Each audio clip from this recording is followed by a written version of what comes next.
Barchaga assalomu alaykum hurmatli o'quvchilar. Demak, bugun biz sizlar bilan arifmetik progressiya mavzusini boshlaymiz. Demak, qaranglar, arifmetik progressiya deganda o'zi nimani tushunishimiz kerak? Arifmetik progressiya deganda qandaydir bir sonlar o'sish tartibida bir xil qonuniyat bilan oshib borishi kerak yoki bir xil qonuniyat bilan kamayib borishi kerak. Bir xil songa ortib borishi kerak yoki bir xil songa kamayib borishi kerak. Masalan, bitta misol keltirsam. Deylik, 3 degan son, undan keyin 7 degan son. Bir-biridan nechtaga farq qildi desa, 4 taga farq qildi. Demak, keyingi son 7 dan 4 taga farq qiladigan son bo'lishi kerak. U necha desa, 11 degan son bo'ladi. Bundan keyingi 4 ta farq qiladigan son 15. Menimcha qonuniyat tushundinglar deb umiddaman. Hammasi bir xil 4 ta ortib borishi yoki 5 ta ortishi yoki bittadan ortishi nima bo'lgan taqdirda ham bir xil songa ortib borishi yoki kamayib borishi arifmetik progressiyani tashkil qiladi. Tushundinglarmi? Demak, keyingi bir nechtasini yozaylik. Necha bo'ladi keyingisi?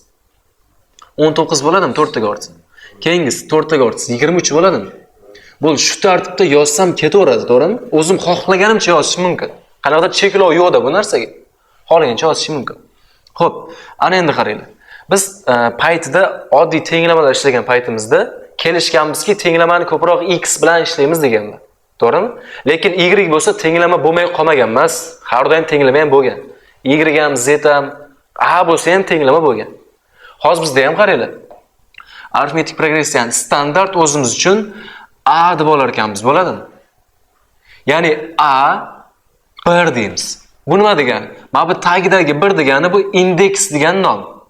Masalan, tepada 2 ko'rsak nima derdik? Kvadratdirmidik? Ya'ni darajadir deydi, to'g'rimi? Endi tagida tursa bu indeks deyilar ekan. Ya'ni mana kvadrat o'chib tursam, mana bu 3 birinchi turgan son. Tushuntira oldimmi? Birinchi turgan son. Unda mana bunga nima deyman desam, A2 deyman. Ya'ni ikkinchi turgan son. Keyingisi A3, A4, A5, A6 va hokazo yozib ketiraman. Tushundinglarmi? Keyin savol bo'lishi mumkin. Ustoz deydi, mana bu yerda eng kichigi 1 bo'ladimi yoki -3 bo'lishi ham mumkinmi deydi. Men aytaman, yo'q, faqatgina bu joy natural sonlar bo'lsin. Qanaqadir 1,5 yo 2, 3, 5 va 6 degan narsalar bo'lmaydi. Tushundira oldimmi? Aniq birinchisi bu 1.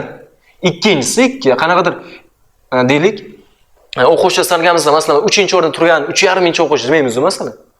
Aniq 3 deyman-da. Yo'qsam, mana bu yerga A0 bo'lmaydi-da, 0-inchisi emas-da, bu birinchisi-da bu. Tushundira oldimmi? Bo'ldi. Yaxshi. Endi qaranglar. Mana shular bo'yicha, A'lar bo'yicha ishlar ekanmiz va bularda o'ziga yarasha nomlari bor ekan. Mana bunichi A1 da biz A1, A2 ni A2 deb o'qimaymiz-da, birinchi xat deb o'qir ekanmiz. Bo'ladimi? Ikkinchi xat, uchinchi xat, to'rtinchi xat. Tushuntira olyapman-a? Endi qaranglar, oshib borish bor edi, bir xil songa ortib borishi. Hozir necha u? 4 mi? O'sha 4 ni biz D harf bilan belgilar ekanmiz. Tushundinglar? Demak, D bilan belgilaymiz. D4, keyingi safar D7 bo'lishi mumkin masalan, to'g'rimi? Va bu D ni o'ziga yarasha nomi bor ekan. Nima desa, arifmetik progressiyaning ayirmasi deb nomlanar ekan. Ya'ni qisqacha ayirma deyiladi-da bizda. Progressiyani ayirmasi. Tushuntira oldimmi? Ayirma nima desa, D ekan. Ya'ni o'sha D ortib borishi. Masalan, sizlarga aytsada, progressiyani ayirmasi 3 ga teng desa. Demak, nima bo'lgan? Qanaqadir progressiya bo'lgan, 3 degan songa ortib borayotgan progressiya bo'lgan o'sha paytida. Tushundinglarmi? O'sha D sini aytayotgan bo'ladi o'sha payt. Savol yo'qmi? Xo'p, demak bizda o'zi ikkita dona formasi keltirilgan. O'sha formulalar sekin isbotini ko'rib keturamiz. Xo'p, qaranglar. Hozir shu tartibda yozib ketursamda, A6, A7, A8 va hokazo AN ham bo'lishi mumkinmi? Nechanchidir xat? 80-inchisimi, 100-inchimi, 200-inchisimi? O'sha AN ga nisbatan biz hozir formulalar ko'ramiz. Nimaligini tushuna olasizlar hozir o'zingizlar. Qarab tur. Xo'p, sizlarga savol bersamda, A3 ga A1 son jihatdan bir-biriga tengmi? 3 bilan 11 tengmi? Tengmasa, endi qaranglar. Men buni doim teng deb olaman-da va nimadir qo'shaman. Nima qo'shishni qarab tur. A3 ga A1 teng bo'lish uchun mana A1 bor-u, A3 ga yetib borish uchun bitta, ikkita D yurish kerakmi shunda? D degani ortib borishi, to'g'rimi? Ya'ni bitta 4, yana bitta 4, shunaqami? bitta to'g'ri yursa 7 ga yetib keladi, yana bitta to'g'ri yursa A3 ga yetib keladi. Demak, xulosa A3 ga yetib kelish uchun A1 nechtada yurishi kerak? 2 tada yurishi kerak. Tushundinglarmi? Anig'i qaytaraman. A3 ga A1 yetib kelish uchun 1-2 tada yurib kelsa A3 ga yetib keladi. Endi qaranglar. A5 deylik. A5 ga A2 teng bo'la oladimi desa, amallaymiz, teng qilish mumkin. A2 ni topaman mana. A2, A5 qani mana. Nechtada yurish kerak A2? 1, 2, 3. A5 ga yetib kelish uchun 3 tada yurish kerak ekan deyman. Tushundinglarmi? Anig'i. Xo'p, ana endi qaraganda bir qonuniyat qolamiz o'zimiz uchun. 3 dan mana bu kattasidan kichigini ayiryapti. 3 dan 1 ayirsa nechi? 2. O'sha 2 D deb yozib qo'yapti desam bo'ladimi? Xuddi shu qonuniyat pastda ham bor, qara. 5 ayrilgan 2. 3 mi? 3 ta dini bu yoqqa qo'shib qo'yapti. Unda o'zim uchun xulosa qildimda, masalan, ixtiyoriy A6 ni oldim, A1 ni oldim. Ikkovini teng deyman desam, 6 dan 1 ayirsam 5 bo'larmidi? 5 ta qo'shaman. Shu qonuniyat ishlayapmi? Qani ko'raylikchi. A6 mana, A1 mana. Nechtada yurar ekan ko'ramiz. 1, 2, 3, 4, 5. Rostdan tepa-teng bo'lyapti. Tushundinglarmi? Yaxshi. Xulosa bor. Tagidagi sonlarni ayirib, o'shancha D qo'shib qo'ysam yetadi. Endi qaranglar-da. A80 bilan A20 bir-biriga teng bo'lishi nima qilaman? Bu yerga 60 ta D qo'shib qo'yay. Tushundinglarmi? AN desam bo'ladimi? Nechanchidir xat A1 ga teng bo'lish uchun nima qilish kerak? N dan 1 da ayirish kerak, to'g'rimi? N minus bitta D ni qo'shib qo'yish kerak. E'tibordami shu narsa? Tushundinglarmi? Bu sizlarda arifmetik progressiyani birinchi formulasi edi-da mana shu. E'tibordami? Oddiy bog'lash ekanda bu narsa. Ikkita xatni bir-biriga bog'lash. Tushuntira oldimmi? Yaxshi. Endi qarang, ikkinchi formulasi ham bor. Ikkinchi formula nima? Asosan D ni topish uchun D orqali ishlatish. Qarab turganda men aynan ikkita ketma-ket xatni bog'layman. Bo'ladimi? Ketma-ket ikkita xat. Masalan, A1 bilan A5 emas, A1 bilan 2, yo'qsa A3 bilan A4 ketma-ket. Ixtiyoriy oldim. Masalan, A6 oldim. Nechini olsam bo'ladi? A5 ni olsam bo'ladimi? Ikkovini bir-biriga teng deyishim uchun nima qilay? Mana bu yerga bitta D qo'shishga, 1 deb yozishim shart emas-a? D deb qo'yirsam bo'ladi. Tushundinglarmi? A mana bu yerda 100, bu yerga necha? A99 olsam bo'ladimi? Bu yerga meni bitta dedim.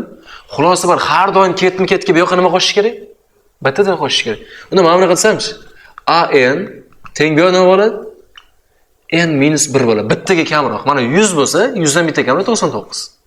Bu yoqqa nima qo'shish kerak? Bitta D qo'shib qo'yish kerak. Tushundinglarmi?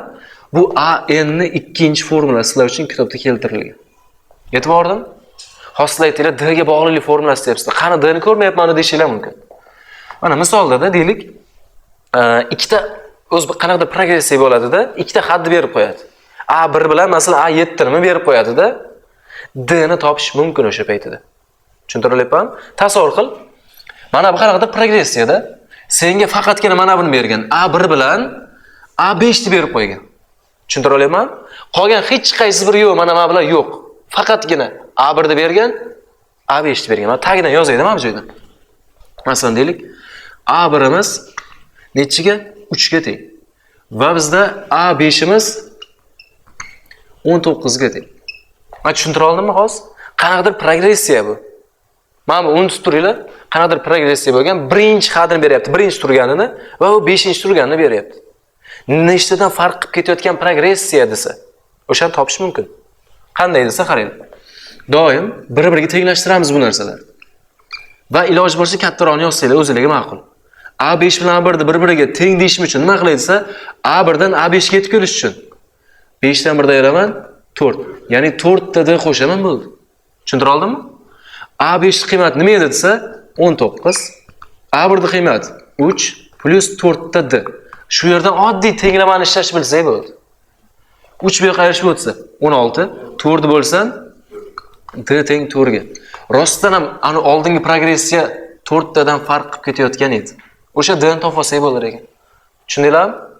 Xulosa qilay, miyaga yod bo'lib ketsin bu narsa. Ixtiyoriy ikkita xatni bersa, ikkita A ni bersa, xohlagan narsani topa olasan. Tushuntira oldimmi? Masalan, qara. O'zi mana AN nimaga kerak desa, Hozirda A6 gacha yozdim-a? To'g'rimi?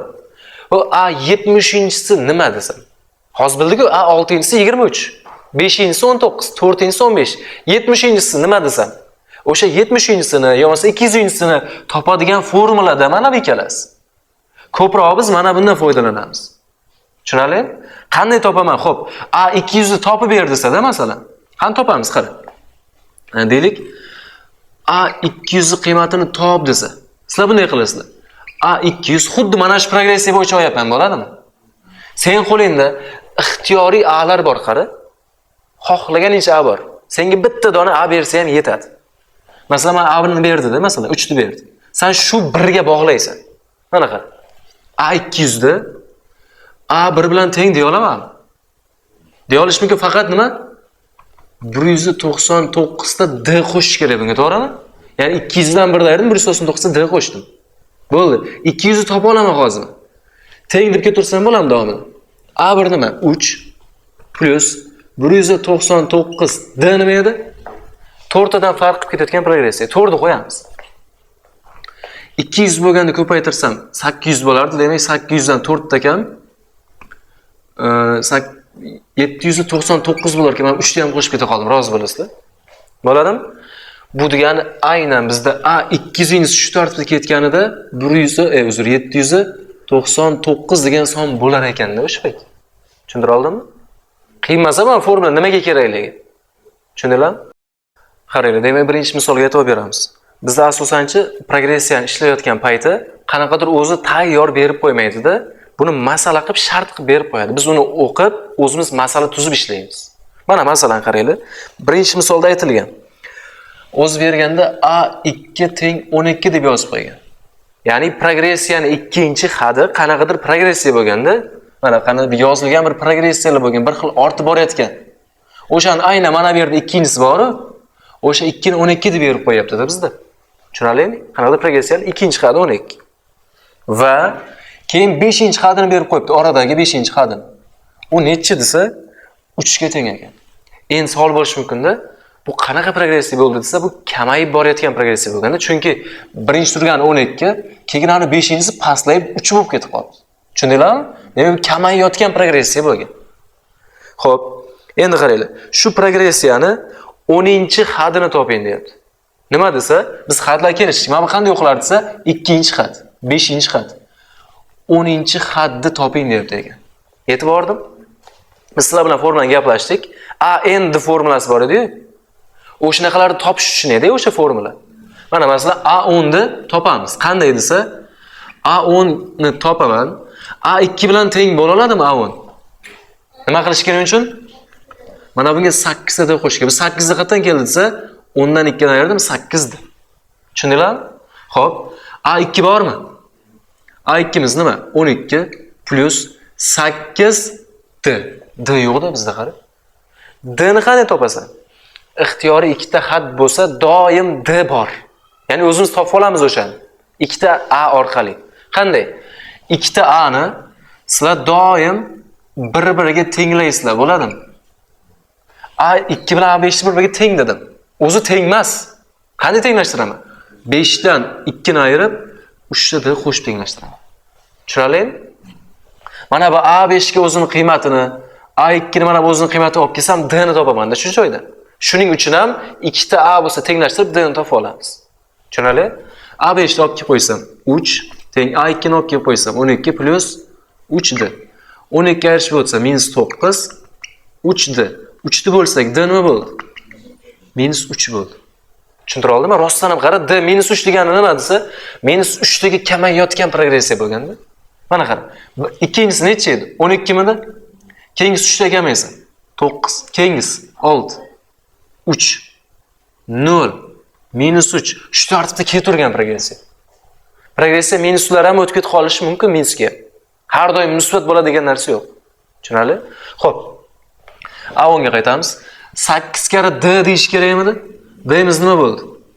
-3 ga olib chiqib qo'yamiz. Natija -24, -24 / 12, -12 degan qiymat beradi. Shu tartibda ketaversa, 10-si -12 bo'lar ekan. Tushundinglarmi? Savol yo'q hech kimda. Xo'p, demak, Ikkinchi misolga qaraymiz. Xo'p, 3 ta holati bor ekan. Arifmetik progressiya uchun quyidagi formulalardan qaysilari to'g'ri deyilgan. Xo'p, buni yoza olamiz buni. Birinchisi A1 ayrilgan 2 ta A2 plus A3 teng 0. Xo'p, keyingisi A1 teng A3 ayrilgan A2.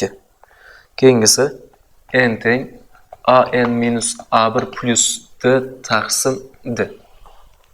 Xo'p, arifmetik progressiya uchun mana shu 3 ta holatdan qaysilari to'g'ri formula deyapti. O'zi formulami bular deyapti. Qani ko'ramiz. Maslaga a endi birinchi topib bergan formulam esinglardan, ya'ni mana bunaqa narsa bor edi. A n bilan A1 bir-biriga teng bo'la oladimi desa bo'ladi. Mana bunga nechta qo'shib n minus bitta d ni qo'shsang tenglashadi va sizlar uchun bu birinchi formula bo'lardi, to'g'rimi? Shu joydan oddiy tenglama qilib mana bu n ni topib bera olasizlar. Topib bera olamiz bemalol. A1 ni bu yoqqa nima qilsak bo'ladi? an minus A1 bo'lib o'tsa, bu yerda nima qoladi? n minus 1 ko'payganda. Mana bu d ni bo'lib o'rsam bo'ladi. Mana bu tagiga tushib qoladimi? an minus A1 taqsim d. Bu yerda nima qoladi? n minus 1. Tushundinglarmi shuni? Minus 1 da bu yoqqa nima qilib o'tqizsak bo'ladi? Plus qilib o'tqizsak bo'ladimi? an minus A1 taqsim d plus 1 teng n bo'lib qoldimi? Mana bu sizlar uchun ikkinchi formula, ya'ni ikkinchi emas, uchinchi formula degan bo'ladi. Chunki ikkita formulani n'lar orqali kiritib bo'ldik. Bu qanaqa formula desa, bu xatlar sonini topish formulasi. Mana masalan, deylik 2, 4, 6, 8, 10, 12 shu tartibda ketdi, deylik 144 gacha keldi. Ikkitadan ortib boryaptimi shu? Boshda ikkitasini o'chirdi, sal chiroyliroq bo'larsin. Mana 6, 8, 10, 12 va hokazo 144 gacha bordi. Shu tartibda ikkita oshirib boraversam, mana buni A1, buni A2, buni A3, buni A4, mana buni A necha deyman? A 24 mi, 25 mi? Nechanchi xat u? Va eng qizig'i, shu joyda nechta xat bor? 30 tami? 40 tami? O'shalarni topadigan formulada mana bu. Tushuntira oldimmi? Bitta ishlatib ko'rsataman. Aynan mana shu uchun bo'ladimi? Mana bu A1 bo'ladimi? Mana bu AN bo'ladimi? Eng oxirgisida bu. Eng oxirgisini bilib olinglar. AN deyiladi. U nechanchidir xatda u? Shuning uchun ham AN. Va bilamiz D si nimaga teng desa 2 ga teng. 2 dan ortib borayotgan progressiya.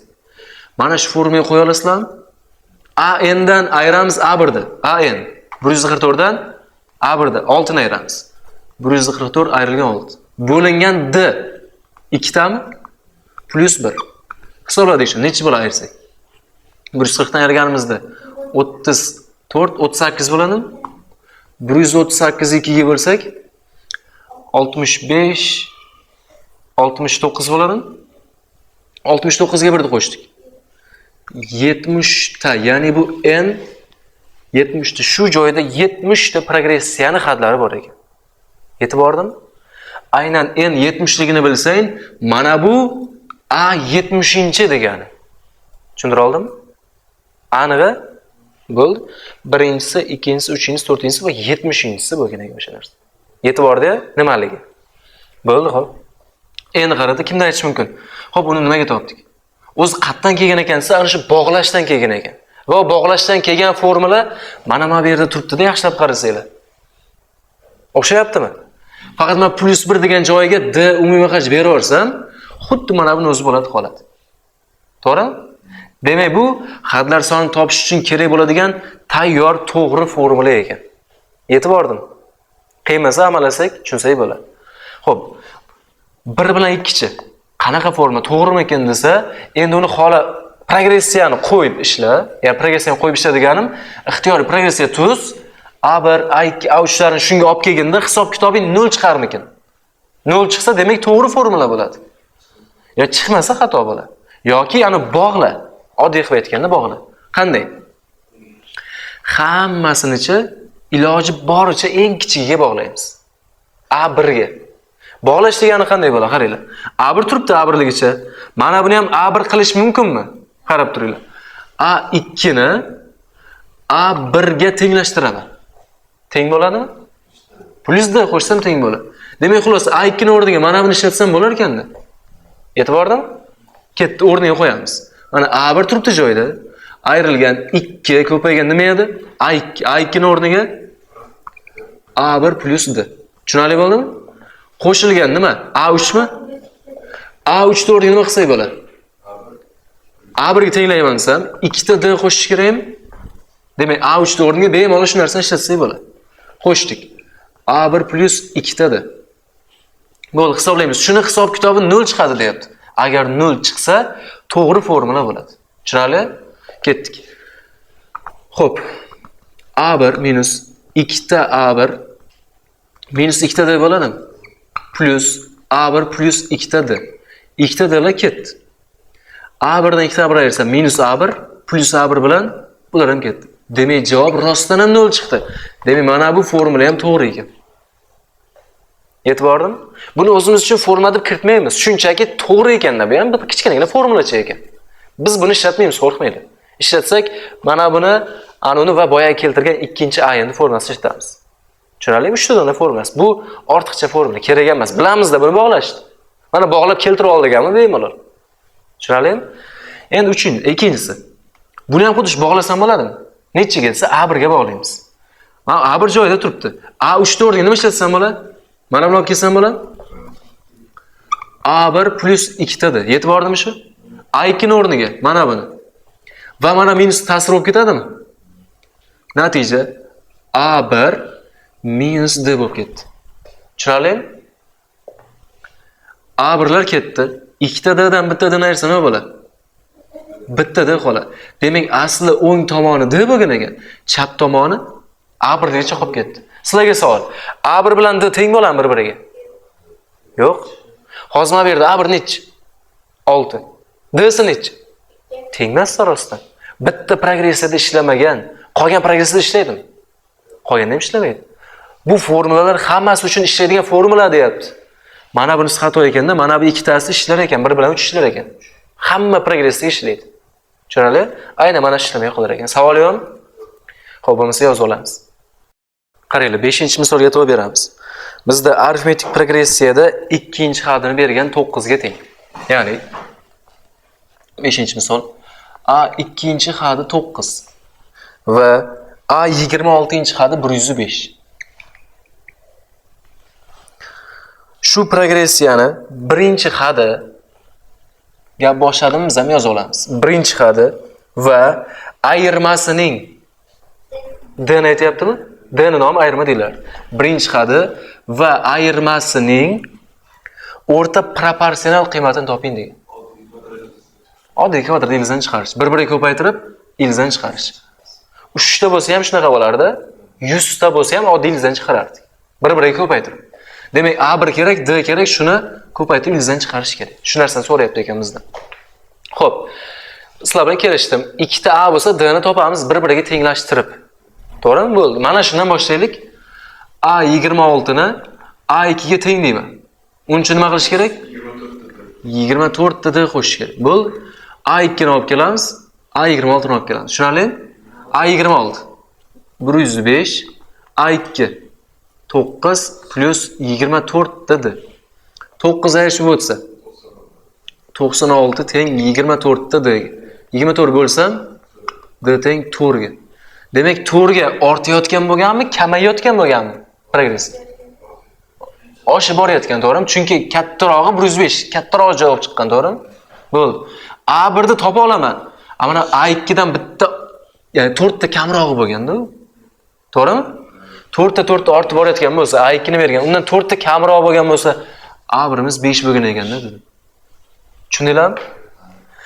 A1 ni topolmaydigan o'quvchilar uchun aytib ketmoqchiman. Senga A1 kerak, to'g'rimi? A1 ni nima bilan bog'laysan desa, A2 bilan bog'layman. Bo'ladimi? A1 bilan A2 bir-biriga teng bo'ladimi? Yo'q. 2 dan 1 da ayirib, bitta D bilan qo'shish kerakmi? Tushundinglarmi qolsin? D bor, A2 bor. A1 ni topasan-da shu joyga olib kelib qo'yib. A2 nima edi? 2. Mana bu yerga 9 qo'yasan. D nima edi? 4. Plus A1 teng mana qanday hisob qiladi? 4 ni ayirsang, A1 5 ni kelib chiqadi baribir. Tushunarlimi? Bo'ldi, o'rniga borib qo'yamiz. A1imiz 5 ko'paytirilgan D-imiz 4, ildizdan chiqarsak, alohida ildiz chiqarsak bo'lar, to'g'rimi? 4 dan 2 chiqadi, ildizda 5 degan joyimiz qolib ketadi. Tushundinglarmi? Savol yo'q hech kimda. Xo'p, yaxshi bo'lmasa 6-misolga e'tibor qaratamiz. 6-misol juda ham uzun ekan.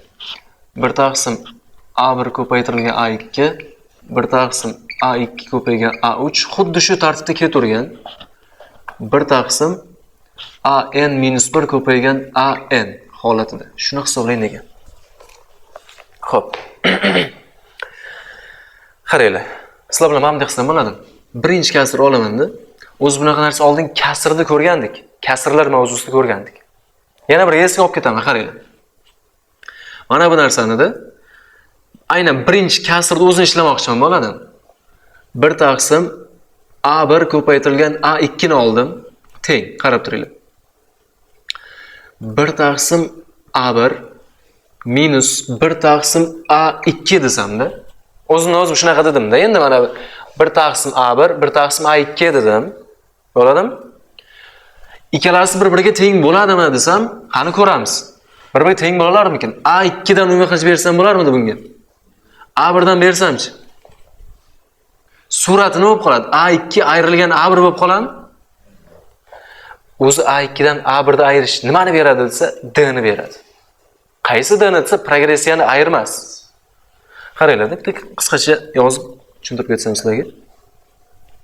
3 7 nechni ortdi? 4 ta ortdimi? 11 15 19 shu tartibda oshib ketayotgan progressiya bo'lsa, mana buni A1, buni A2, A3 desamda, D nechi hozir? 4 ga tengmi? Shu 4 ni qayerdan topsam bo'ladi?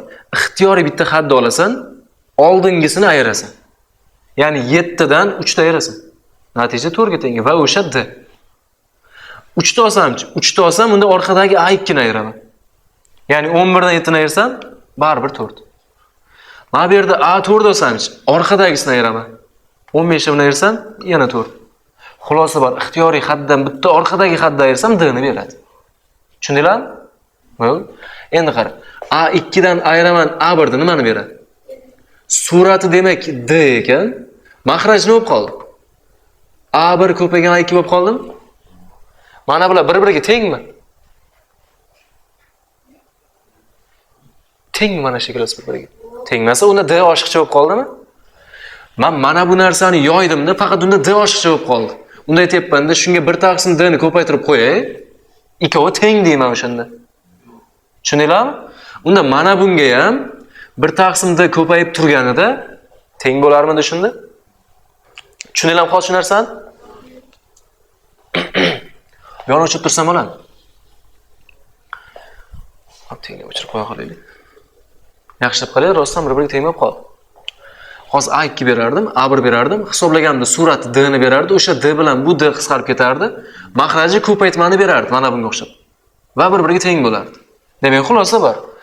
Ikkita ko'payib turgan xatni mana bunaqa holatda yozish mumkin ekan. Keyin kasr yozib ko'ramiz. Mana bu narsa. Ikkinchisi dedim, 1 taqsim A2 ko'paygan A3 teng. Shu 1 taqsim D bo'lsa kerak deyapman-da. Bunda ham teng nima bo'ladi? 1 taqsim A2 minus 1 taqsim A3. Bitta hisoblab ko'ringlar shuni. A3 bunga berardinglar, to'g'rimi? A2 dan bunga berardinglar. Surati A3 ayrilgan A2, u D ni beradimi? O'sha D bilan mana bu D qisqarib ketadi.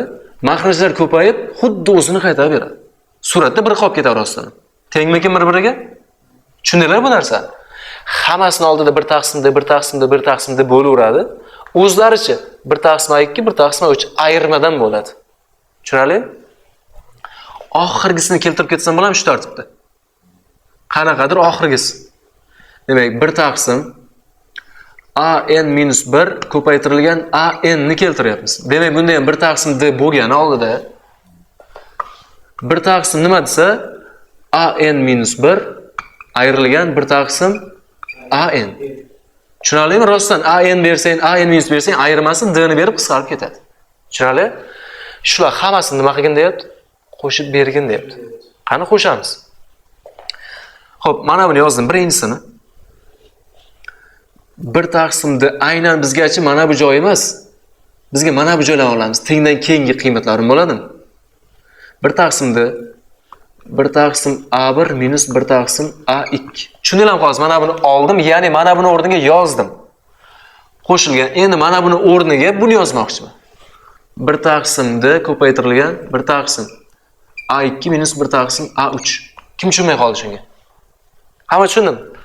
Buni o'rniga olib kelib qo'yganim, mana buni o'rniga buni olib kelganim. Va hokazo shu tartibda nima bo'lardi?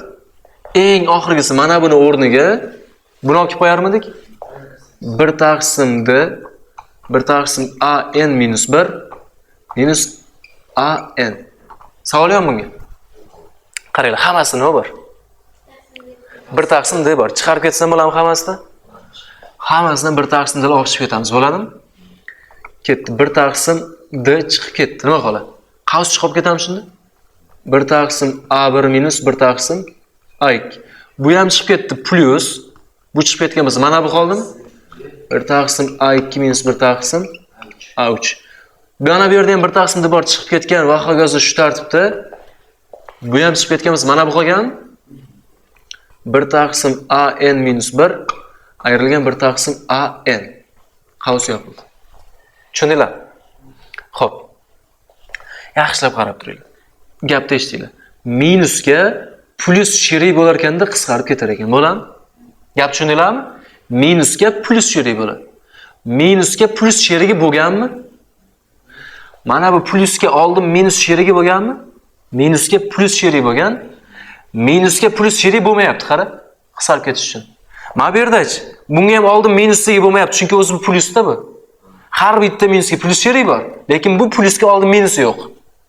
Demak, xulosa, mana shu bilan eng oxirdagisi qolib ketar ekan. Qavs ichida. Yozamiz. 1 taqsimda ko'paytirilgan nima qoldi? 1 taqsim A1 qoldimi? Ayrilgan 1 taqsim AN. Tushunarlimi? Uyma-qaj beraveramiz bu narsaga. Uyma-qaj bersam AN minus A1 dan bunga beramizmi? A1 taqsim nima bo'ladi? A1 ko'paytirilgan AN oldida 1 taqsim D bormi? Tushunarli bo'ldi bu narsa. Xo'p. O'zi mana shu tartibda qoldirsak ham bo'lardi-da, sizlarga lekin variantni ozgina o'zgartirish kiritib qo'yibdi. Sizlar chalg'itgan oddiy qilib aytganda. Ya'ni nima qilgan qarang. Xo'p, nima ish qilsamchi, mana bu D yo'qoladi. Sizlarga savol, nima ish qilsam? Yo'q, o'zimizdan nimadirlar qo'shib ko'paytira olmaymiz-da. Boshqa formulasini olib kelib qo'ysam mayli. Biz o'rgandik o'zi A endi mana bu A ni 2 dona formulasini o'rgandik va hadlar son topish formulasini o'rgandik. Bizda A endi 2 dona formulasi bor edi. Aynan bittasini olib kelib qo'yishganda shu joyga. Men yozaman sizlarga o'sha formulasini. Sizlar qaysini olib kelishganimizni aytasizlar. A endi A1 bilan bog'laganmiz esinglardan. N minus bitta D qo'shdim. A ni bitta kamrog'i bilan bog'lagan edim. Bitta D qo'shardim bunga. To'g'rimi? Aynan qaysi birini olib kelayman? Nimaga birinchisi? Mana A1 ham yo'q bo'lib ketadi-da, yaxshilab qaraylik. To'g'rimi? Mana shuni olib kelib qo'ysam, oldidagi A1 bilan mana bu A1 kelishishga yozaylik-da mana. 1 taqsim D ko'paytirilgan. Aynan mana bu A endi o'rniga o'sha tepasini olib bordikmi? A1 plus N minus 1 D yonida nima bor? A1 bormi? Taqsim A1 ko'paygan. Bunga ham olib kelsang bo'ladi. O'sha A endi holi olib bormasang ham bo'ladi. Biz olib bormaymiz, chunki kitob variantida olib borilmagan holatda turibdi-da. Mana shu bo'yicha turibdi. Tepasini qarang. A1lar ketdimi? Faqat shu qoldi. D'lar ham qisqarib ketdimi? Nima qoldi? N minus 1 tagida A1 ko'paygan AN. Mana shu javob sizlarda turibdi ekan variantda. Tushundinglarmi? Savol ham hech kimda. Xo'p, yaxshi yozib olamiz. Qaranglar, 8-misolga e'tibor beramiz. Bizda aytilgan arifmetik progressiyaning barcha hadlari natural sonlardan iborat. Hadlar aniq-aniq 5, 6, 7, 8 musbat sonlar, natural sonlar.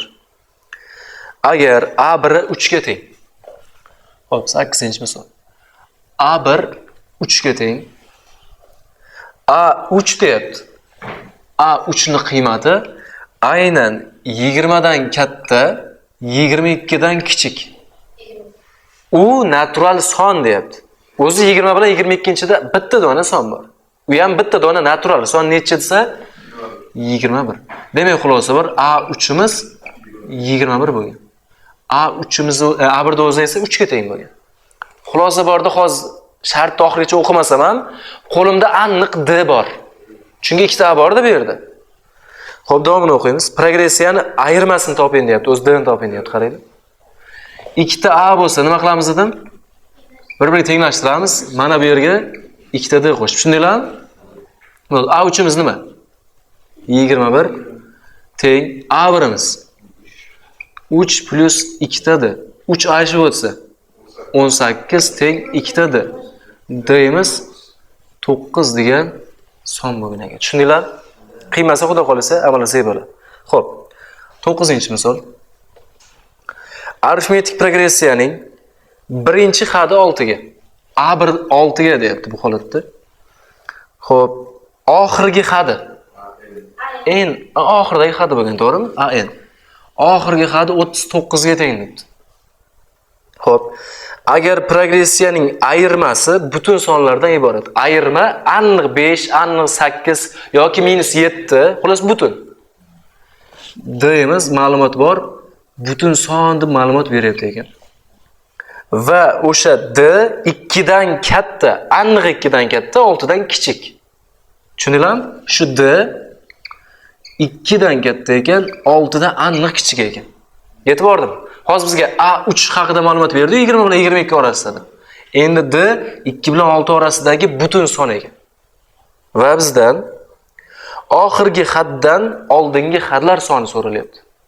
Masalan, progressiya bo'lgan shu joyda deylik 70 ta had bor. 70 ta had, eng oxirgisi 70-had bo'lami shunda? 70 ta haddan, 70-haddan oldingi hadlar soni nechta? Masalan, shunaqa deyapti-da bizda.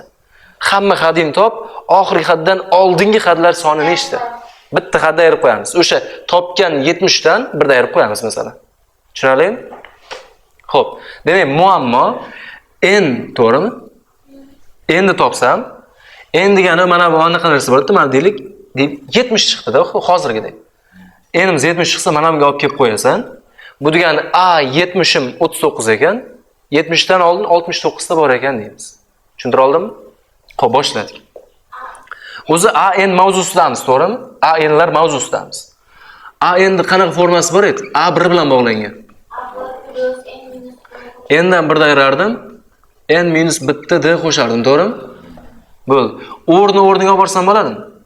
AN nima? 39. A1 6 plus N minus 1 D. D'imiz nima? D muammo, lekin mana buni ichida, to'g'rimi? Hozir bu yerda qanaqa son olsang bo'ladi? 3 ta, 4 ta, 5 ta, to'g'rimi? 3 ta dona son bor. Uni ham tirs olib borma, shoshma. Nima qilish kerak? Ozgina hisob-kitob qilish kerak. Beqob o'tsang 33 teng n minus 1 bo'ladimi? Mana bu yerda D turibdi hali. Bunga ham D ko'payib turibdi. Endi qara. Senga savolda hadlar soni 3,5 ta chiqishi mumkinmi? Boshda gaplashib chiqmaydi. Aniq birinchi had yo bo'lmasa aniq 7-si, aniq 30-si, to'g'rimi? Endi butun chiqish kerak edi oddiy qilib aytganda. Hozir D pastiga bo'lishib o'tadimi? 33 taqsim D, mana minus 1 plus 1 qilib o'tkazirsam, mana bu yerda eng qoladi shunaqa. D aniq 33 ga bo'linadigan bo'lishi kerak edi. O'shandagina butun chiqadi javob. To'g'rimi? N 33 ga bo'linishi uchun necha bo'lishi kerak? Demak, D'imiz 3 bo'lgan. 5 ta bo'lmaydi, to'g'rimi? 32 bo'lmaydi. 4 ham bo'lmaydi. D'imiz 3 bo'lganiga shu 3 ta olib kelib qo'ysam, bo'lsa 11 qo'shsam, demak, N 12 ta, ya'ni progressiya 12 ta bo'lgan, mana bu 12-si bo'lganda bu. To'g'rimi? De 12 tadan oldingisi nechta bo'lgan? 11 ta had bo'lgan ekan. Tushundinglarmi shuni? Aniq savol yo'q hech kimda. Xo'p. Demak, 10-misolga qaraymiz. 10-misol 7, 10, 13. Keyingisi nechi? Kim aytadi? 7, 10, 13, 16 keyingisi. Shu tartibda ketadigan progressiya bo'lgan. Bizga o'zi dastlabki boshdagi 3 tasini bergan. Qolganini o'zimiz topa olamiz-da. Nimaga? D uchligini bilyapmiz-da. Xo'p, qaranglar, savolni qarang.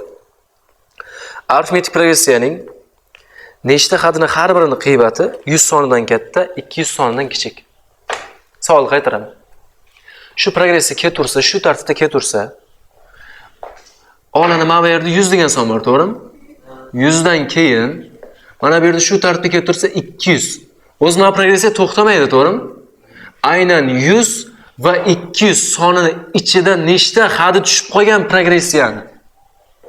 Tushundinglarmi? Mana progressiya masalan deylik, savolda 8 dan 15 gacha progressiya nechta xati tushib qoldi? 8 dan keyin 10 tushgan. 13 tushgan, bo'ldi. 8 bilan 15 ni ichiga ikkitasi tushib bergan. 100 bilan 200 ichiga nechtasi tushib bergan deyapti. Shu tartibda yozib ketaversang. Tushuntira oldim? Nechta, qaysilar emas, nechta. Boshladim, ham 8 bilan 15 o'chirdim. Endi qaraganda, xo'p 8 turib turganida hamda 8 dan keyingi son kerakmi shunda bizga? 8 dan keyingisi 10 midi? Aynan progressiyani xati 10 edi. Tushuntira olyapman? Xo'p. Endichi masalan, mabodo deylik. Mana bu joyda 20 turibdi-da. 20 dan keyin qaysi son bo'lardi? Progressiya xati. 7, 10, 13, 16, 19 keyin necha edi? 23 ta 3 ta oshib ketyaptimi? 22. Keyingisi 25. Endi qarangda, agar boshlanishi 20, oxiri 80 deganida 20 dan keyin 22 turibdi ekandir deng, to'g'rimi? Shuni qatdan bilib olsam bo'ladi. Hozir mana bu 100 dan keyin qaysi son ekan progressiyani birinchi xati desa, bitta qonuniyat qilib ko'ramiz. Qara. Mana bu progressiyaning birinchi xati agar bittaga kamroq 6 bo'lganida 3 ga bo'linardi. To'g'rimi? Bittaga kamroq bo'lganda 3 ga bo'linardi. Bittaga kamroq bo'lsa 3 ga bo'linardi. Yetib boryaptimi? Shu tartibda ketaversa, 100 ni o'zi progressiyani xati bo'lgan.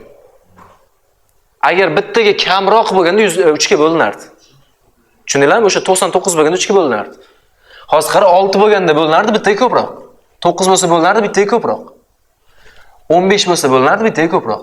99 bo'lsa bo'linardi, bittaga ko'proq. Demak, aynan 100 degan chegara bor edi bizda. O'sha 100 ni o'zi progressiya xati bo'lib qoldi. Tushundinglarmi? U nechanchidir xatda, u ham nechidir. 20 mi, to'g'rimi? Masalan, 21 mikin, 24 mi? Xolos, nechanchidir xat. Mana bu 200 ham tushib qolarmikin deyapman-da. 200 progressiya xatimi? Aynan 200 o'zi. 100 ga 3 ga bo'linadigan sondan bittaga ko'proqmi o'sha son? Agar 199 bo'lganda 3 ga bo'lmaydi. 198 bo'lganida-chi?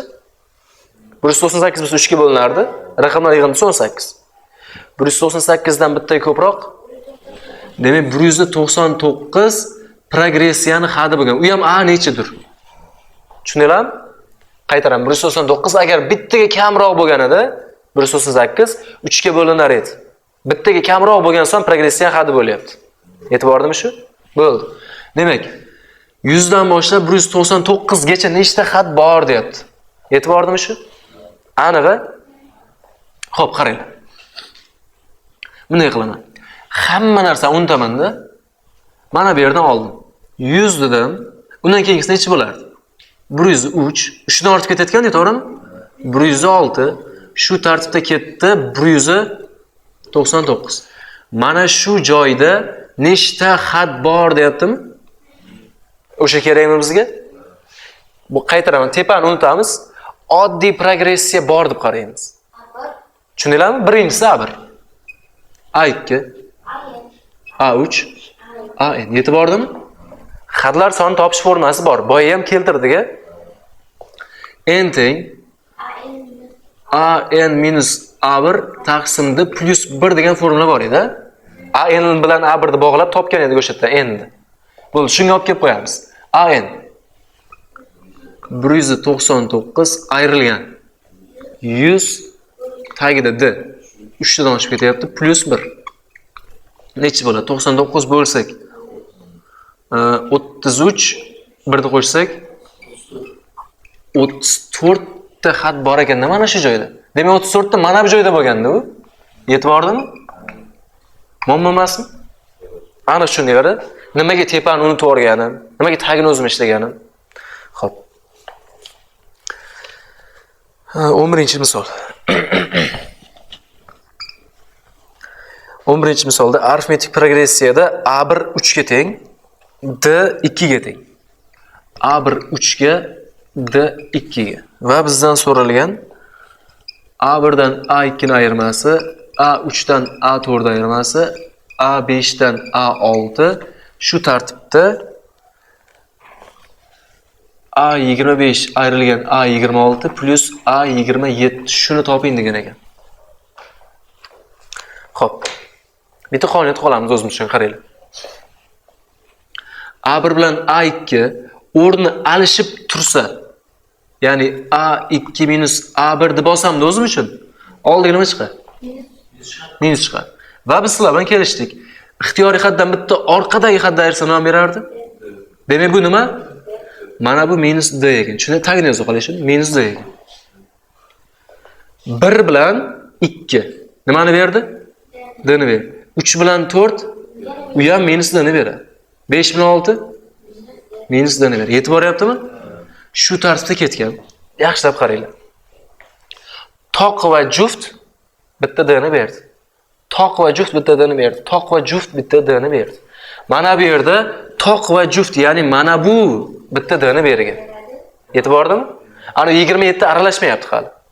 Aynan shu nimani bergan? Yana bitta D ni bergan va A27 qolib ketgan oshiqcha bu. Yetib bordimi shu joy? Bo'ldi. A27 ni ham A1 ga bog'lab yuborsam bo'ladimi? Bog'lash o'rganganmiz-a? Mana bu yerni bog'lab yuboramiz. Xo'p. A27 bilan A1 teng bo'ladimi bir-biriga? Unga 26 ta D qo'shsak. Demak, A27 ning o'rniga mana buni ishlatsam bo'ladimi? Buni o'rniga yozamiz A1 plus 26 ta D. Tushundinglarmi?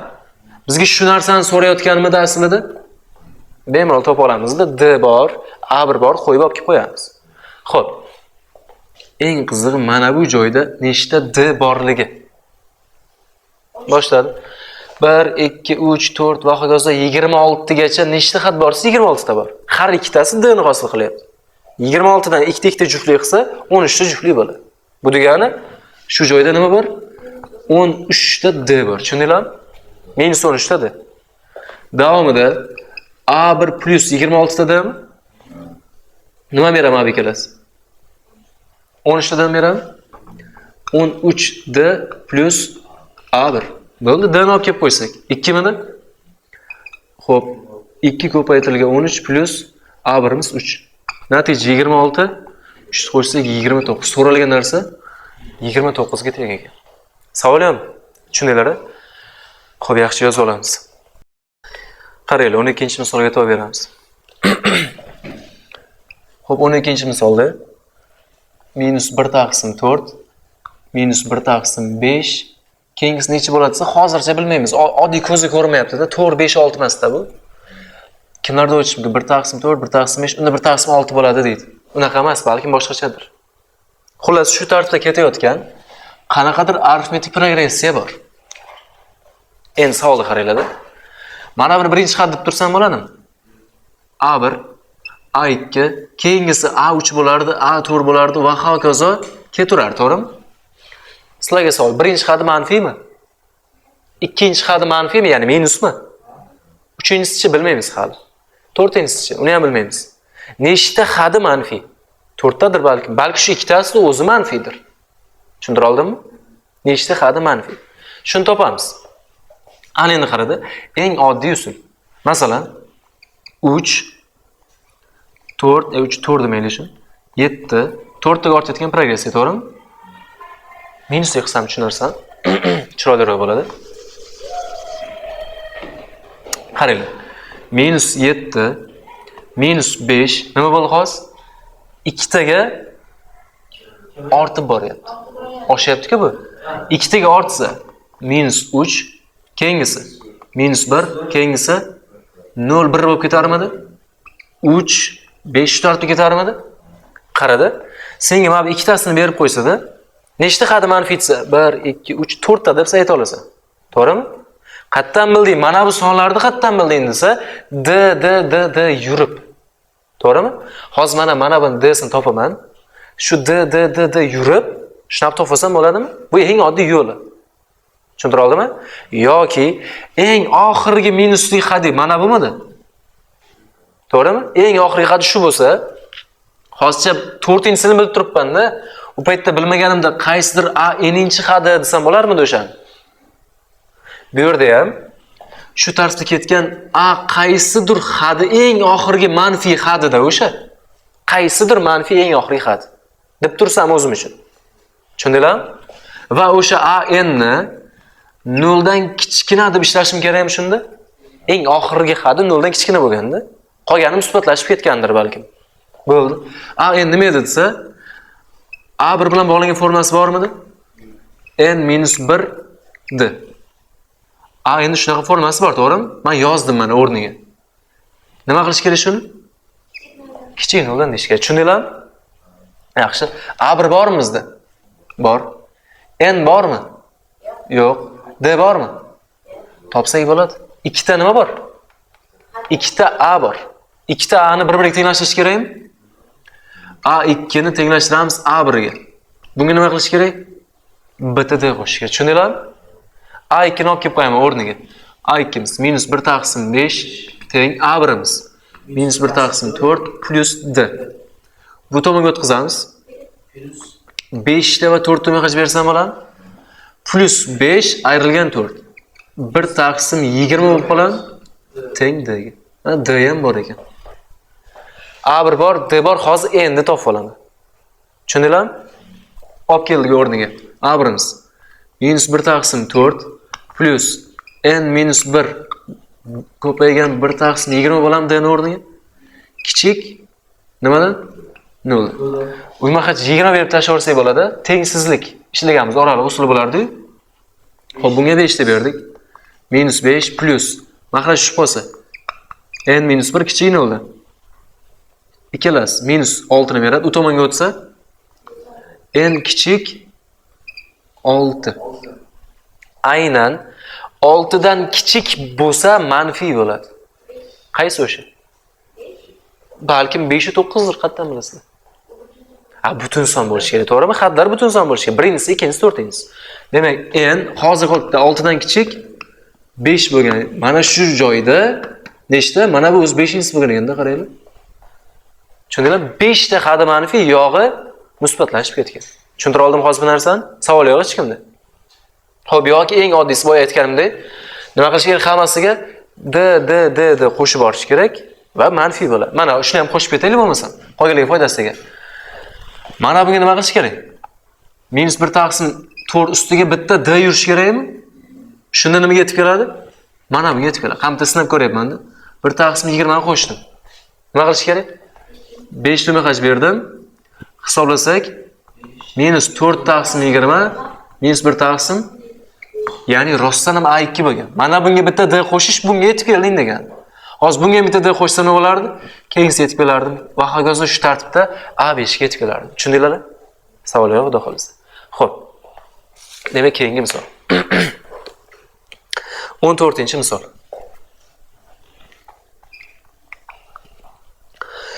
Kinoteatrning birinchi qatorida 21 ta o'rin bor. Kinoteatr bilamiz hammamiz. Hech bo'lmagan taqdirda mana konsert zallar ko'rgansizlar-ku, konsertga borganlarda. Televizorlarda ham ko'ramiz bu narsani. Hop, kichkinagina o'xshatib chizib ko'ramiz sizlarga. Konsert zal mana bu holatda ketadimi? O'rindiqlar ko'payib ketadi, to'g'rimi? Hokazo shu tartibda ketaveradi bu tomonga. Endi qara. Bizga aytilgan. Aynan birinchi qatorida 21 ta o'rindiq bor ekan, o'rindiqlar soni. Tushundinglarmi? Keyingi orqadagi har bitta qatorda 2 tadan ortib borar ekan. Rostdan sal cho'zilgani sifatiga 23 ta bo'lib qolgan, 2 ta ortgan. 25 ta bo'lgan, 27 ta bo'lgan. Shu tartibda hozir mana birinchi qator, ikkinchi qator, uchinchi qator, 40-qatorda o'rinlar soni nechta bo'ladi deyapti. Tushundinglarmi savol? Aynan 40-qatorga nechta o'rindiq bo'ladi? Bu progressiyami bu? 2 tadan ortib boryapti. Bir xil qonuniyati bilan. Birinchi hadi nima? Birinchi hadi 21, D2, A 40 so'ralyapti. Birinchisi, ikkinchisi, uchinchisi 40-inchisi so'ralyapti. A 40. Yetib bordimi shu? Bo'ldi, tamam. A 40 bilan A bir-biriga teng bo'la oladimi? Yo'q. 40 dan 1 ayirdim. 39 ni D qo'shdim. Tushuninglarmi qolgan narsan? Bo'ldi. 40 topish uchun A 1 ni olib kelamiz, D ni olib kelamiz, bo'ldi, tamam. Demak, 21 qo'shilgan 39 kari 2 hisoblasak 78, 79, 99 bo'ldimi? Demak, 99 ta o'rindiq bo'lgan ekan mana bu joyda. 40-qatorda. Tushuninglarmi qolgan uchun? Qo'shimcha o'zi deydi, qatorlar soni nechta bo'lishini bilmayman. Balkim deylik 60 ta bo'lishi ham mumkin. Sizlarga savolda shu tartibda keltirgan endi ketarmidi? 60-qator bor-ku. Nechta o'rindiq borligini topa olasizlar? Ham 60-o'rinda ham, 60-qatorda ham topib ko'raylik. Nechta bo'lar ekan? Nima deyman shunda? A 60 kerak deyman. A 60 nima bilan bog'layman? Holinglar A 40 ni topdinglar, A 40 bilan bog'lasang bo'ladi. A 40 bilan teng bo'la oladimi? Nima qilish kerak? 20 ta D qo'shish kerak, shunaqa? 60 dan 40 ta yer. Bo'ldi. Bunga 99 plus 20 kari 2. 40 qo'shsanglar 139 ta o'rindiq bo'lar ekan. 60-qatorida. Tushuntira oldimmi? Shu tartibda bemalol topib tashlarsang bo'ladi-da. 200-qator bo'ladimi, 300-qator bo'ladimi? Uncha bo'lmaydi ham o'zi. Fantastika. Hech ko'rganmisizlar konsert zalida 200 ta qator bo'lganini? Orqaga qarab, orqadagi odam ko'rmasa ham kerak. Xo'p, bo'lmasa yozib olamiz. Qaranglar.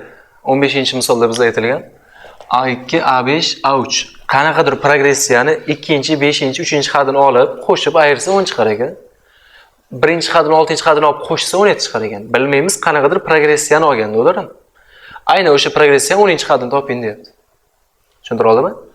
Ikkalasini bemalol sistema qilsak bo'ladi, chunki bu bitta misol tarkibida bo'lgan narsa. Ya'ni bitta gap haqida ketyapti-da. Tushunali? Keyingisi ham bemalol shunaqa desang bo'ladi. A1, A5, A15 berib progressiyani sistema qilsang bo'ladi. Tushunali? Xo'p, qara.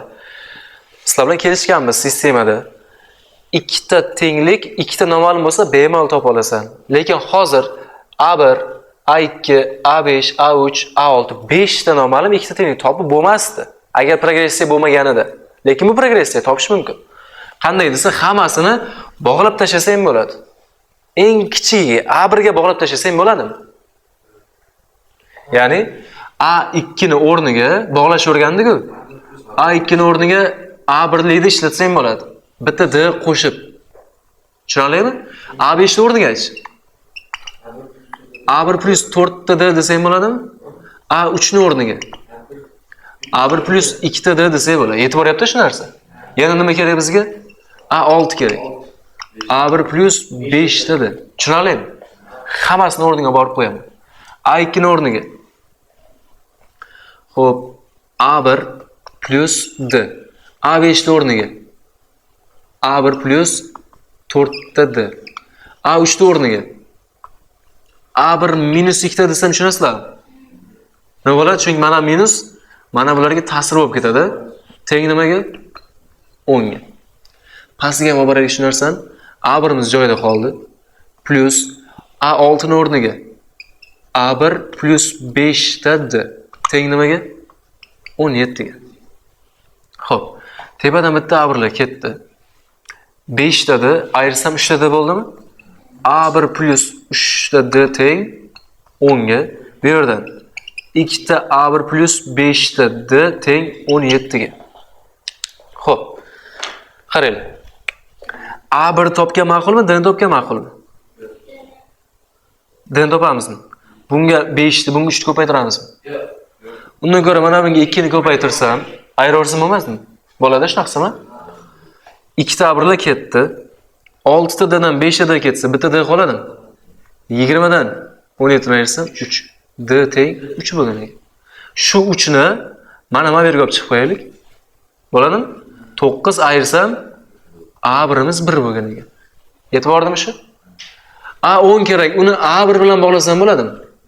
A10 bilan A1 teng bo'la olmaydi. Bir 9 da qo'shmaguncha. Endi teng bo'ldi. Tushunarli? A1imiz 1 plus D'imiz 3 midi? 27 bo'lib ketdi. Qo'shsam 28. Tushunarli bo'ldimi? Savol yo'q hech kimda. Xo'p, keyingisi.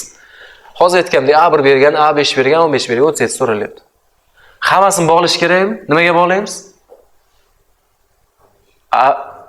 A1ga. Sabab A1imiz ham bordi qo'limizda. Kimdir aytadi, "Boy A1 yo'q edi, lekin A1ga bog'lading" deydi. Kichikroqga bog'lab qo'ya qoldim-da. Bo'ladimi? Kichikroqga bog'lab qo'ya qolsak bo'ladi. Mana bu nima deyish kerak? A1ga bog'lash kerak, shunaqami? A1ga bog'lasam, A1 plus 4 da bo'ladimi? 5 plus 2. Tushunarli bo'ldimi? A1ga bog'lasam 14 da teng 10 plus tushunarlimi? Xo'p. X kerakmi o'zi bizga? Yo'qotaversam bo'ladimi? Kerak emas-da bizga, to'g'rimi? 3 ni ko'paytir. O'zi nimaga x yo'qotyapmiz? Progressiyada A37 uchun x kerak emasligi uchun. Tushunarli? Xo'p. 3 ta A1 pastdan ayirib ketsam bo'ladimi? 2 ta A1 qoladimi? 12 tada ayrilgan 14 tada minus 2 tada qoladimi? 15 ayrilgan 10. 5 qoladimi? 3x 3x ketdi. Xo'p. A1 bormi bizda? A1 olib kelaylik shu joyga.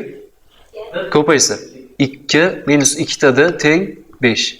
2 tada bu tomonga o'tsa 5 ayrish bo'lsa minus 3 teng 2 ta d ga. 2 ni bo'lsak, xo'p d teng minus 3 taqsim. Tushundinglarmi shu narsani? Xo'p. A37 ni nima bilan bog'laymiz? A1 plus 36 tada tushundinglarmi shuni? 37 dan 1 dayrib 36 tada. D ni olib chiqib qo'yamiz. Natijada A1imiz 1 midi? 1 plus 36 ko'paytirilgan D ni o'rniga minus 3 taqsim 2. 2 la qisqarsa, xo'p, 18 qoladimi? 18 3 ko'paysa 1 minus 54 bo'lib qoladi. 18 3 ko'paysa, natija minus 53 degan natijaga erishamiz. Tushundinglarmi? Savol yo'q hech kimda. Xo'p, bo'lmasa yozib olamiz. Qaranglar, demak, arifmetik progressiya xossasi. Xossasida ham o'zi 2 donagina formulasi bor ekan. O'sha formulani ham birin-ketlik bilan isbotini ko'rib o'tiramiz. Va nimaga ishlatiladi, qayerda nima bo'ladi, o'shani ham tushuntirib o'tiraman sizlarga. Xossasi bitta progressiya tuzsam bo'ladimi? Birinchi tuzgan progressiyaga o'xshagan narsa o'zi ma'qulda o'sha. 2 5 nechtaga ortdi? Keyingisi necha bo'lishi kerak? 8 keyingisi 3taga ortsa 11 keyingisi 14 keyingisi va so'nggi bitta yozaylik. Tushundinglarmi xolos nechta bo'ldi? Bog'lan, yozamiz. A1, A2, A3, A4, A5, A6, A7. Xo'p.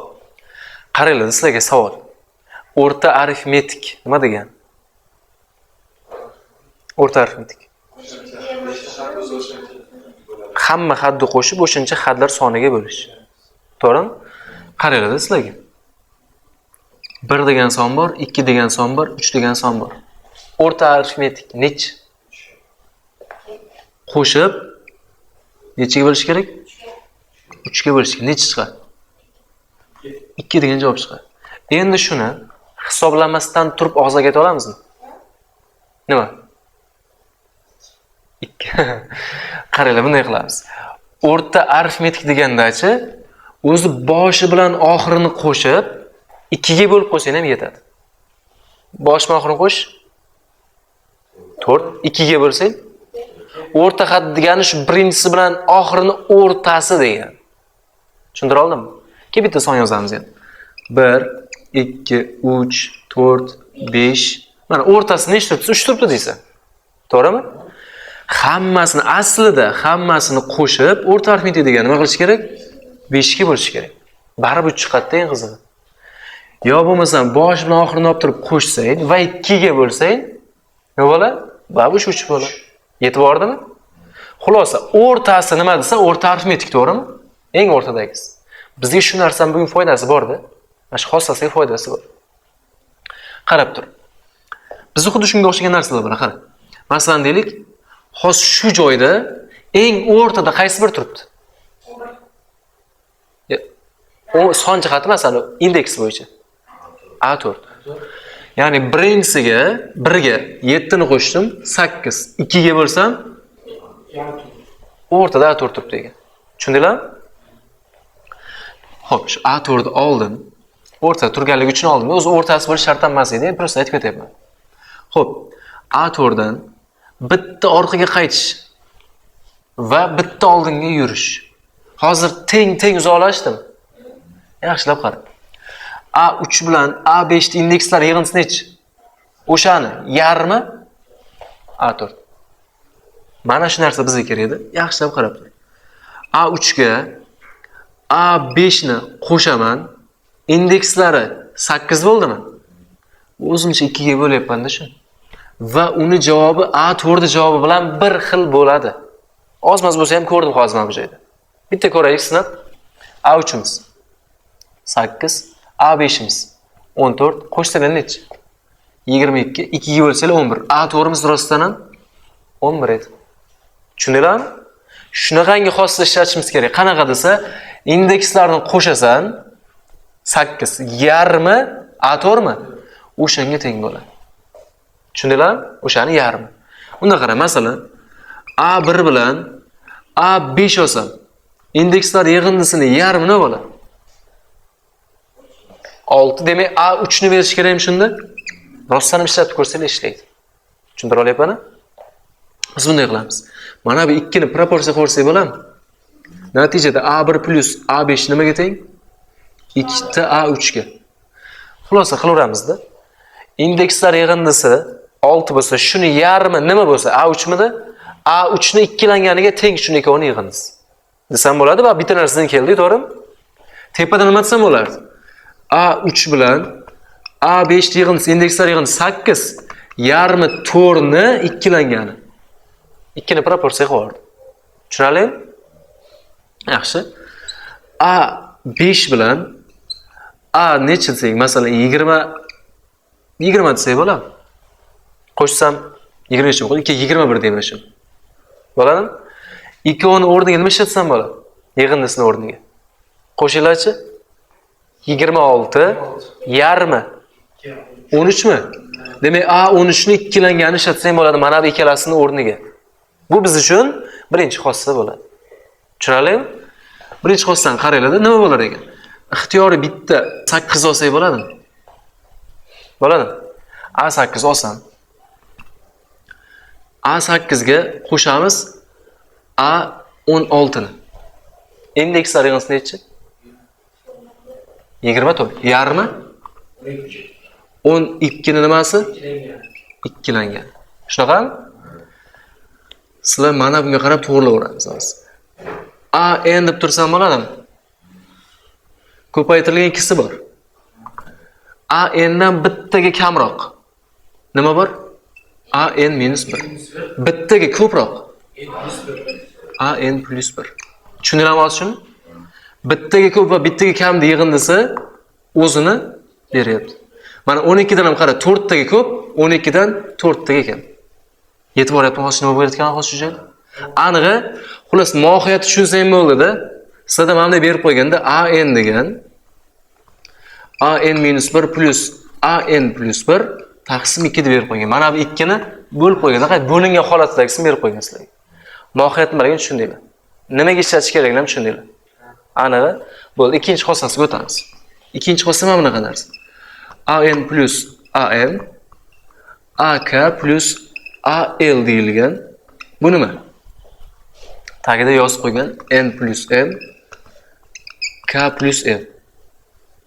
Yaxshilab qaranglar. Ixtiyoriy ikkita had olamiz.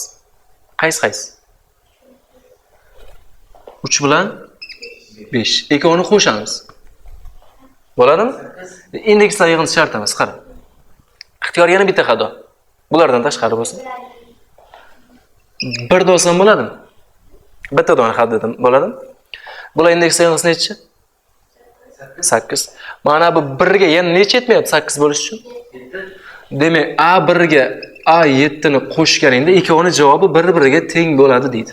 Ya'ni indekslar yig'indisi teng bo'lsa, o'zlarining qiymati ham teng bo'ladi. Tushuntira oldimmi? Masalan, yana bitta olamiz. A7 bilan A5 indekslar yig'indisi nechi?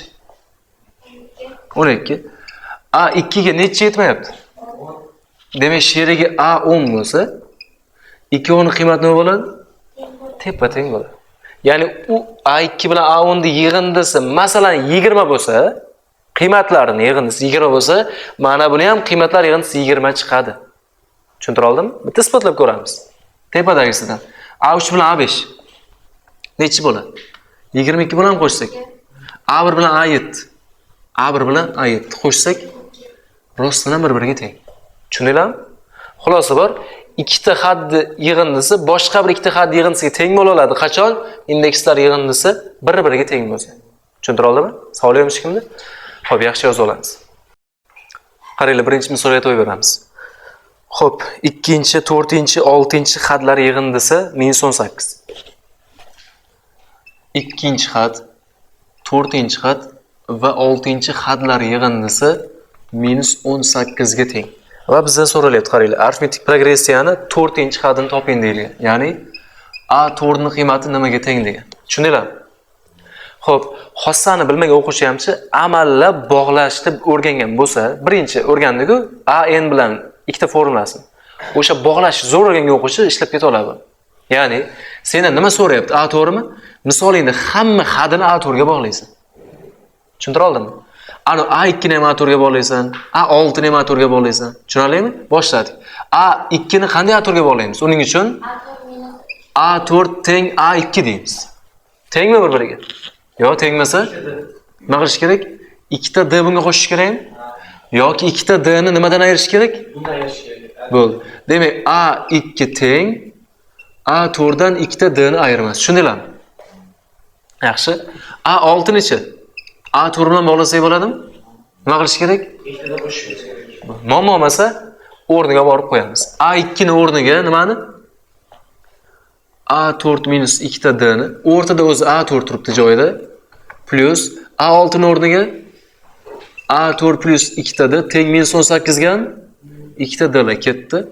3 ta A4 3 ni bo'lib yuborsam A4 -6 bo'lgan ekan. Tushundinglarmi? Muammo emasmikin? Xossasiz ham ishlasak bo'ladi. Xossa bilan qanaqa bo'ladi? Shuni ham bitta ko'rsatib ketay. Xossa bilan qaraganda indekslar yig'indisi necha? 2 bilan 6 ning yig'indisi 8. Ya'ni mana bunaqa narsa bor-da, to'g'rimi? A2 va A6 ning o'rniga ikkita A4 ishlatsam bo'larmidi? Tushuntirdimmi sizlarga? Indekslar yig'indisining yarmini ikkilangan ishlatsang bo'ladi. Demak, mana bu ikkovining o'rniga ikkita A4 ishlatsang, o'rtadagi bilan 3 ta A4 bo'larmidi? 3 ta A4 teng -18, 3 ta bo'lsa, yana o'sha baribir -6 kelib chiqadi. Tushuntira oldimmi? Savol yo'q? Xo'p, ikkinchi misol A1 da bergan, A11 da bergan, A6 so'ralyapti. Tushunarlimi? Xohlasam A1 bilan nima qilsang bo'ladi? A11 ni qo'shsang, javob ne chiqadi? 4 chiqadimi? Mana 3 midi yo 13 midi? Xo'p, 13 ekan uzr, mana shu narsa. Demak, qo'shsak 14 bo'ladimi? Qara, A1 bilan A11 indekslar yig'indisi nechi? Yarmi? A6 dan ikkitasini ishlatsang bo'ladimi? Bu degani A6 7 ga teng. Tushunmagan o'quvchi hozir mana bu narsani yozib olib, nima qilish kerak ikkalasini ham? A6 ga bog'lash kerak. To'g'rimi? A6 ni A1 bilan bog'laymiz. Nima qilish kerak? 5 ta qo'shish kerak yoki bundan 5 ta ayirish kerak. Ya'ni A1 o'rniga nima yozardi? A6 minus 5 ta A11 o'rnigachi nima qilardik? A6 bilan A11 bir-biriga teng bo'lish uchun bunga 5 ta qo'shish kerak yoki bundan 5 ta ayirish kerak. Shunaqami? Kelib bunga 5 ta qo'shib qo'ya qolamiz. Demak, A11 o'rniga 5 ta D plus A6 dirdik. Va teng 14 ga. Tushunarli? Teng 14 ga dirdik. 5 ta qisqarib 2 ta A6 va mana buni berib turibdi-da o'sha narsa. Teng 14 ga, jami 7 ga. Tushunarlimi? Xo'p. 4-savol. 4 ta banderolni jo'natish haqi uchun jami 120 so'mlik 4 ta har xil pochta markasi kerak bo'ladi. Agar markalarning baholari arifmetik progressiyani tashkil etib, eng qimmat marka eng arzonidan 3 marta qimmat tursa, eng qimmatini bahosini toping. Xo'p. Demak, 4 ta pochta markasi kerak bo'lar ekan. Buni oddiyroq tushuntiraman desam, tasavvurla qayg'i bor. Qayiqda qanaqadir yashikchalar bor-da, 4 ta yashik bor. 4 ta yashik ichida qanaqadir o'zining jihozlar bor. Bo'ladimi? Mana shu 4 ta yashiklarda endi har bittasini o'zining narxi bor-da, jo'natish narxi bor. Narxlar progressiyani tashkil qilar ekan. Birinchisi A so'm, A1 bo'ladimi? Keyingisi boshqa qanaqadir so'm, A2. Masalan, 10 so'm bo'lsa, 20 so'm bo'lsa, keyingisi aniq 30 so'm demoqchidir ular. Aniq bir songa oshayotgan progressiya demoqchi. Keyingisi A3 va A4. Bizda aytildi, hamma to'rtalasini jo'natish uchun 4 ta o'sha banderolni jo'natish uchun 120 so'm pul sarflaymiz. Jami hammasini jo'natish uchun. Va bizga keyin aytilgan, eng arzoni deyilgan A1, eng qimmati bor edi A4. Eng arzoni eng qimmatidan 3 marta arzon ekan. Yoki aksincha, eng qimmati eng arzonidan 3 marta qimmat. Shunda bu 30 so'm bo'lsa, bu 10 so'm bo'lganda. Bir-biriga tengdish uchun 3 ga ko'paytirib tenglashtirsam bo'ladi. Tushundinglarmi? Bir-biriga teng bo'ldi bu narsa. Xo'p. Bizga aytilgan eng qimmatini bahosini toping degan A4 da qiymati nimaga teng degan. Yetib bordimi? Xo'p. Hammasini nimaga bog'lasak bo'ladi? A4 ga bog'lasak bo'ladi yoki xossadan foydalansak bo'ladi. Xo'p, bitta xossani ham ishlataylik, chunki xossa mavzudamiz-ku. Qara. Indekslar yig'indisi nechi? Buchi. Mana bu nima chiqarsa, bu ham xuddi shunaqa javob chiqaradi. Yetib bordim? Buni deb qo'ya qolaman. 2 ta A1 plus A4 desam bo'ladimi? Mana bular qiymati nima chiqarsa, xuddi shunaqadan 2 ta bordi. Yetib bordimi? Teng nimaga? 120 ga. Bo'lib yuborsam 60 degan javob. Ya'ni A1 plus A4imiz 60 ga teng. Yetib bordim? A4 o'rniga 3 ta A1 qo'ysam bo'ladi. Jami 4 ta A1. 4 bo'lib yuborsam A1imiz 15 degan javob bo'lar ekan. Yetib bordimi shu? Eng arzon 15 so'm, eng qimmati necha bo'lgan? A4imiz 45 so'm bo'lgan ekan. Tushundinglarmi? Qiymasi ishlasak bo'ladi. Xo'p, asosiysi xossani bog'lash, o'rganish. Bu yoq chiqib turadi. Xo'p, 6-misolga qaranglar. M'larning o'rniga qanaqadir sonlar tanlasak, progressiya bo'lar ekan. Tushunarlimi? Masalan, 5 degan son tanlasang, progressiya bo'lar. 10 degan son tanlasang, progressiya bo'lib qolar. Ilizdan chiqib ketib. Tushunarlimi? Xo'p, progressiya bo'ladigan qanaqadir M'lar tanlaymiz-ku, o'sha M'larni topganda va ular qo'shib ber deyapti bizga. Tushuntira oldimmi? Xo'p. Endi qaraganda, mana buni A1, buni A2, buni A3 deb tursam bo'ladimi? Progressiya bo'lar ekan bular. Xo'p. A2 dan A1 ayrsam nimani beradi? Demak, A2 dan ayirdim A1 ni. Bu D bizda, to'g'rimi? Savol, A3 dan A2 ni ayirsamchi? Bu ham D'mi? Mana bu D bilan bu D bir-biriga teng bo'la oladimi 100%? Progressiya bo'lsa? Tushundinglarmi? Tenglashtirdim-da ikkalasi D. Va o'rniga olib kelib qo'yaman. A2 nima? 5m-1 ildiz ostida. Tushundinglarmi? A1 nima? m-1 ildiz ostida. Teng. A3 nima edi? 12 ta m plus 1 ildiz ostida. A2miz 5m minus 1 ildiz ostida. Tushundinglarmi? Shu tushda kvadratga ko'tarsang ham bo'ladi, bemalol. Kvadratga ko'taramizmi? Ikkala tomon kvadratga oshirdik, xo'p. Kvadratga va kvadratga oshirdik. A minus b ni xavs kvadrat qanday ochilardi? A ni kvadrati minus 2ab plus b kvadratmi? A ni kvadrat ildiz bilan qisqarib ketdi, rozimisizlar? O'rtada ikkilangani bor. 2 A shunaqami? Ko'paytirilgan nima?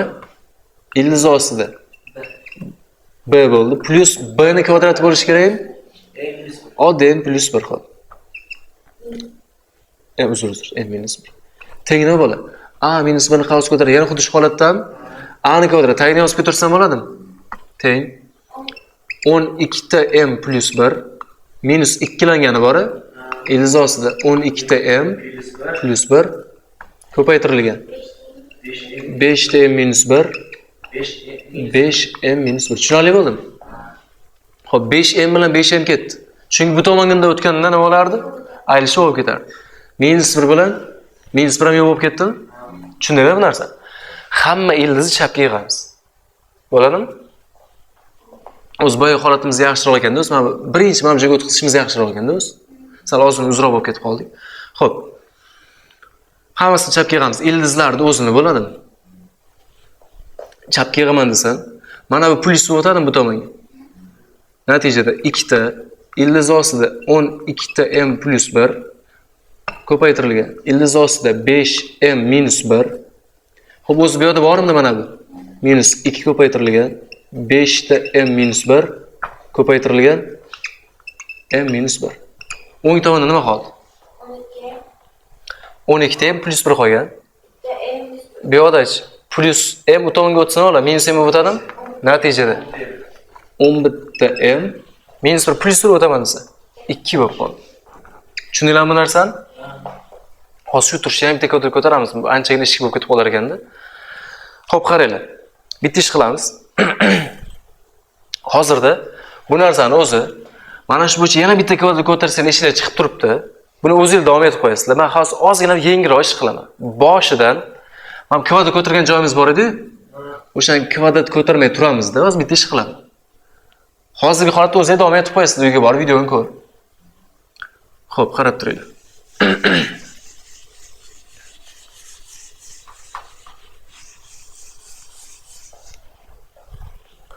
Buni qilsam bo'ladi. 5 ta minus 1 bor. Shuni bu tomonga o'tkazirsam bo'ladi. Bu yerda ham yana bitta bor, nima bo'lib qoladi? 2 ta ildiz ostida 5m minus 1 dan bo'ldi. Tushundinglarmi? Teng buni esa u tomonga o'tkaziraveramiz. 12 ta m plus 1 ildiz ostida plus o'tadigan bo'lsa m plus minus 1 bo'ladimi? Ana endi shu turishni ikkala tomon kvadratga oshiramiz. Tushunyapsizlar? Kvadratga oshirsak ne bo'ldi? Buni kvadrat 4, buni kvadrat 5m minus 1. Tushundinglarmi bu narsani? Bu a plus b ni qavs kvadrati. A ni kvadrati 12m plus 1 ikkilangani turibdi xullas. Plus nimani? B ni kvadrat m minus 1 bo'ladimi? Ikkilangani turibdi mana bu yozganim yo'q. 2 ni oldida? Uzr, mana bu joyim o'rtada buni yaxshi. Ochib chiqamiz hammasini. Ne bo'ldi? Tezroq bajarsam bo'ladi. 20 ta m. Bu yerda nima bor? 13 ta m. 20 dan 13 m ayrilsa 7 ta m. Xo'p, minus 4 mi bu? Hisob turinglar, minus 4. Bu yerda nima bor? Ketdi. Demak, oddiygina minus 4. Tushundinglarmi? Va teng o'rtada ikkilangani bor edi-yu, o'sha qoldi. Nima edi ular? 12 ta m plus 1 ildiz ostida m minus 1. Yana bitta kvadratga oshirsak bo'ldi shu bilan. Kvadrat ko'tardik. Bu nima bo'ladi? 49m kvadrat minus ikkilangani 28 56m plus 16. Tushundinglarmi? Xo'p. Kvadrat har biri keladimi? To'g'ri bo'ladi, oddiy ildizsiz bo'ladi, ham ildizsiz bo'ladi. Tushunarlimi? Ochib chiqsak bo'ladimi? Har bir marta yozib qo'yish narsani 4 12 ta m plus 1 m minus 1. Mana bu 4chi. Men sizlarga aytganman, yo mana bu qavsga yoki u qavsga bitta qavs ko'payardi. Unisi ko'paytiraversak bo'ladimi? Natija nima bo'ladi? 4 ta m minus 4 bo'larmidi? Shu qavs bilan mana bu qavsni ko'paytirish kerak. Davomini mana bu yerga yozib ketarsam bo'ladi. Ketdi. Mana bu joyda turibdi hali ham 49 m kvadrat minus 56 ta m plus 16 barobar. Tezroq qilamiz. 4 ta m bilan bu ko'paysa 48 m kvadratmi? 48 m kvadrat. Xo'p, 12 bilan mana 4 ko'paysa minus 48. Hisob turing, minus 48 m. 4 m bilan 1 ko'paysa 4 ta m minus 48 bilan minus 44 ta m. Plus 1 bilan minus 4 minus 4 beradi. Tushunarli bo'ldimi? Hammasini yig'ib chetga. O'tkazirsak m kvadrat, o'tkaziramizsak minus 12 ta m, o'tkaziramizsak 20 bo'lib qoldimi? Teng 0. Bu degani 10 kara 2. Shunaqami? Yig'indingiz tayyor 12 ni berdimi? Bu M1 bo'lgan, bu esa M2 bo'lgan. Mana. Aynan 10 bilan 2 ni olib borsang, mana shu ifodaning progressiya bo'lar ekan. Tushuntira oldim? Biroz ozgina ish bo'lib ketdi. O'z ish ko'ryapsizlar, faqatgina nima? Kvadratga oshirish, ishlab qo'yish bu narsani. Qolgani ko'p tursa qiyinchilik joylar yo'q. Bizga aytilgan, topgan m'laringni qo'shib berasan degan. Demak, 10 bilan 2 ni qo'shamizsak, 12 degan natijaga erishamiz. Tushundinglarmi? Savol yo'q. Xo'p, so'nggi misol, xudo xolasa, 7-misol qaranglar.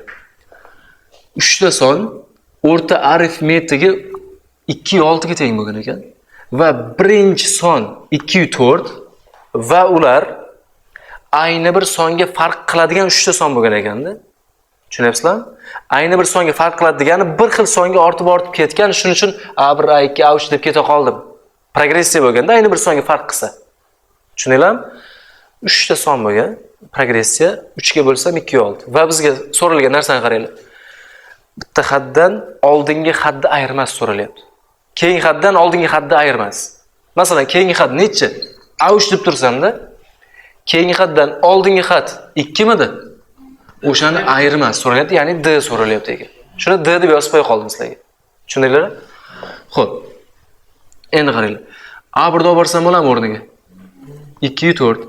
A2 ni o'rniga A1 plus D desam bo'ladimi? Bog'lash bilamiz-a? Xo'p. A1 ni o'rniga nima qo'ysak bo'ladi? 2-4 plus D. Yana 2-4 plus D. A3 ni o'rniga A1 plus 2 ta D desam bo'ladimi? Yana 2-4 plus 2 ta D. Teng 3 ga 2-6 meva yozib qo'ysak ham bo'ladi. Xo'p. 3 proporsiyaga qo'rsam bo'ladimi? 3 ko'paytirilgan 2-6 teng 2-4 2-4 2-4. 3 ta 2-4 bo'ldimi? 3 ta 2-4 plus D'lardanchi? 3 ta D bo'ldi. Hammasini ikkala tomonini nima qilsa 3 ga bo'laversak bo'ladi? 3 lar ketdi, 3 lar ketdi. Natija 2-6 teng 2-4 plus D. 2-4 ayirishib o'tadigan bo'lsa D teng 0,2 degan qiymat bo'lgan ekan. Tushundinglarmi? Savol yo'q hech kimda. Xo'p, bo'lmasa sizlar xudo xolasa shu progressiyani nth xad bilan xossasi degan mavzuni ishlab kelasizlar. Yozib olamiz.